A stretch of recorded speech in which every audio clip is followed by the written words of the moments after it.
Bismillahirrahmanirrahim. Bismillah tawakkaltu 'ala Allah la haula wala quwata illa billahil aliyyil azim. Qala musannif rahimahumullahu ta'ala wa nafa'ana bi ulumihim amin ya Allah ya rabbal alamin. Ila hadratin Nabi Mustafa Muhammadin sallallahu alaihi wasallam wa ala alihi washabihi wa azwaji wa dzurriyyati wal anbiya'i wa mursalin wa ulai wa suhada'i wa sholihin wa jamil malaikatil muqarrabin wa usun la ruhi syabrul qadir ajilani khususon laruhi Syekh Nawawi Abantani Aljawi khususon laruhi Ki Haji dan Nawawi bin Syafi'i khususon laruhi Bapak Ibad Badruzzaman bin Aki Jamil khususon laruhi Kiai Haji Adang Badruddin bin Kiai Haji Aceh Tapsunji usulim wa furu'ihim wa silsilatim wa mu'minina wa mu'minat wa muslimina wa muslimat al-ahya'i minhum wal amwat lahum al-fatihah. A'udzu billahi minasyaitonir rajim. Bismillahirrahmanirrahim. Alhamdulillahi rabbil alamin arrahmanir rahim maliki yaumiddin iyyaka na'budu wa iyyaka nasta'in ihdinas siratal mustaqim siratal ladzina an'amta 'alaihim ghairil maghdubi 'alaihim waladdallin rabbighfir lana amin. Urang lajengkeun kana pangaosan salajengna pangaosan kitab Riyadul Badiah. Kitab Riyadul Badiah halaman 22 lamun dina kitab Sapinahna. Abdi ngaos dina kitab Sapinah nanya, tapi bawahna Sapinah ieu bawahna kitab Riyad. Babu najasati ari ieu tabab bade mertelakeun najis wa izalatiha jeung ngaleungitkeun najis. Al hayawanatu ari pirang-pirang hayawan kulluha tegesna sakabehna ieu hayawan tahiratun eta suci. Sakabehna hayawan anu aya di muka bumi ieu suci illal kalba kecuali anjing wal hinziro jeung babi.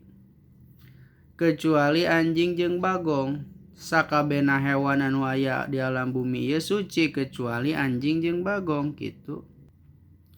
Wal mutawallida jeung anu dilahirkeun ku ieu anjing jeung bagong jeung anak incuna anjing jeung bagong.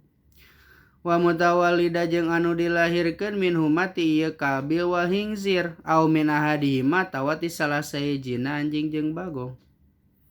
Jadi sakabehna hewan anu aya di dunia ieu suci kecuali anjing jeung bagong jeung anu dilahirkeun ku eta anjing jeung bagong. Rek kaluarna mah ucing ti anjing teh atawa anjing ngalahirkeun naon misalkeun anjing ngalahirkeun ucing tah eta tetep najis gitu. Anu dilahirkeun ku eta anjing jeung bagong atawa anu dilahirkeun ku anjing hungkul atawa dilahirkeun ku bagong hungkul tetep najis. Wa mayitatu jeung ari bangke kulluha tegasna sakabehna bangke najasatun eta najis. Sakabehna bangke anu aya di ieu bumi najis. Ilal adamia kecuali bangkena anak Adam wasamaka jeung lauk cai wal jaroda jeung simet. Urang mangi jadi sakabehna bangke-bangke anu aya di dunia ieu najis kabeh teh hukumna teh hukum asalna.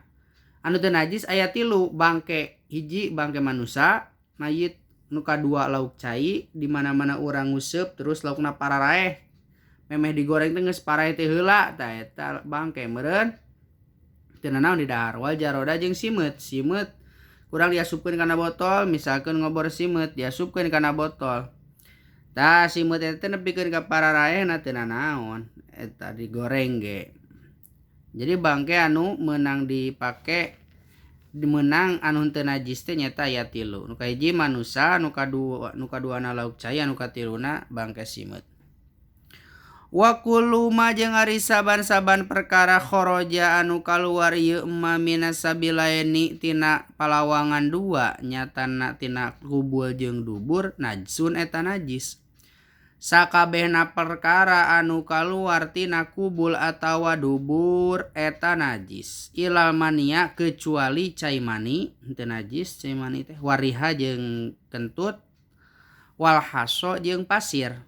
In lam yan akid lamun mah kaluar lamun mah kaluar eta lamun mah jadi eta pasirna minal bauli tina cai ki.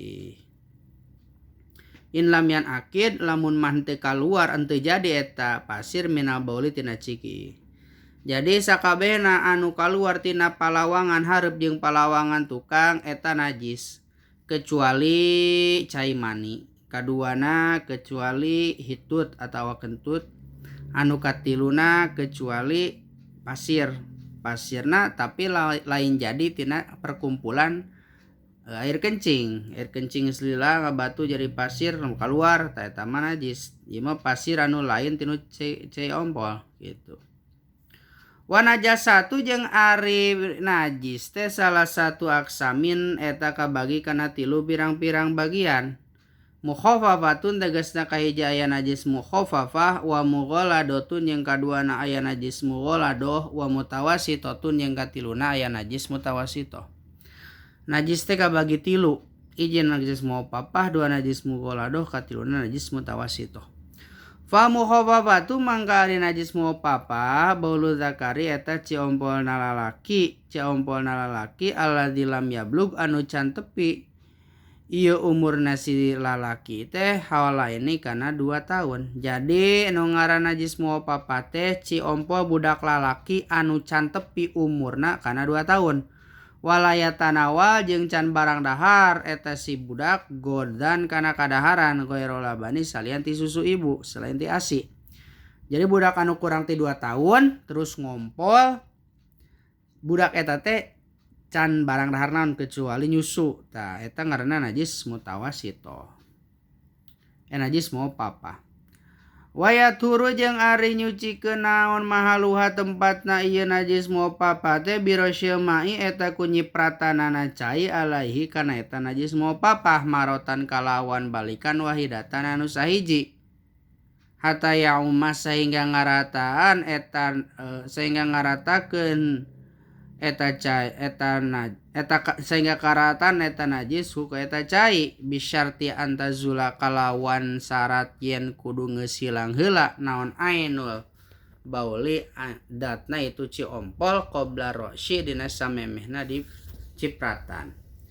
Jadi cara ngilangkeun najis mukhaffafah nyaeta najis budak lalaki anu can umur 2 tahun, budak lalaki, budak awewe mah tidak termasuk. Budak lalaki anu can tepi umurna kana 2 tahun jeung can barang dahar selain ti susu ibu tah ciompolna teh najis mukhaffafah ngabersihanna teh cukup ku nyipratanana cai kana eta tempat najis. Tetapi dina samemeh nyipratanna teh syaratna teh kudu leungit heula aina zatna eta najis. Misalkeun dielap heula. Geus dielap teh tuluy cipratan cai we geus suci gitu. Syaratna kudu leungit heula aina atawa rupana eta najis. Tuluy dicipratan cai jadi suci lagi gitu. Wa mughalladoh jeung ari najis mughalladoh najasatul kalbi eta najis anjing wal khinziri jeung bagong wal mutawallidi jeung anu dilahirkeun min huma ti anjing jeung bagong. Au min ahadihima tawa salah sajina anjing jeung bagong. Jadi ngaran najis mughalladoh teh nyaeta najis anjing jeung najis bagong atawa najis anu dilahirkeun ku eta anjing jeung bagong. Walayat huru jeung teu suci naon mahaluha tempatna ieu najis mughalladoh hatta yagsila sehingga ngumbah ieu si jalma sab amarotin kana 7 pirang-pirang balikan. Idahuna ari anu salah sahijina ieu 7 teh makhlutotun eta anu dicampuran biturobi ku taneuh atau huri anu suci ieu turob. Jadi henteu suci ieu najis mughalladoh kecuali dikumbah ku 7 balikan. Anu salah sahijina anu 7 eta teh kudu make dicampuran taneuh. Nek anu kaopatna, nek anu kalimana, nek anu kaduana teu naon. Jadi kumbahan kahijina heula terus kumbahan kadua katilu tah kaopat kalimana make taneuh campuran taneuh. Nek kadua, nek katilu, nek kaopat terserahnya. Wala takfi jeung teu cukup bisab arti kalawan 7 kumbahan illa inzalat angin kecuali geus angin lamun geus leungit heula naon ainu najasati rupana itu najis bil maroti ku balenan al ula anu awal. Jadi dihitung hiji teh di mana-mana rupana eta najis geus eueuh misalkeun najis naon kitu tah najis gegelan anjing. Tah kumbahan anu kahiji teh kudu nepikeun kebersih heula rupana. Non zat na eta najis anu nempel dina pakaian urang teh geus bersih. Jika nya biasa geus bersih rupana teh geus teu katempo gitu.